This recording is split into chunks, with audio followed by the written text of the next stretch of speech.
Технология дамыған заманда енді айыппұл жазылатын хаттамада электронды нұсқаға көшуде. Бұл ыңғайлы әрі уақыт жағынан ұтымды болмақ.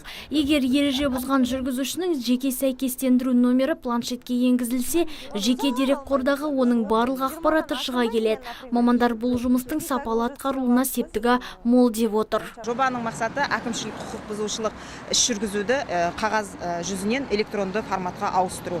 Әрине электронды форматтың тиімді тұстары өте көп. Біріншіден жұмыс уақытын үнемдейді, екіншіден қағазбастылықтан айырады, үшіншіден деректердің барлығы нақты және шынайы болады. Бұған дейін полиция қызметкерлері жүргізуші туралы ақпарат алу үшін рациямен байланысқа шығатын. Енді оның қажеті шамалы, өйткені бар ақпаратты планшеттен көруге болады.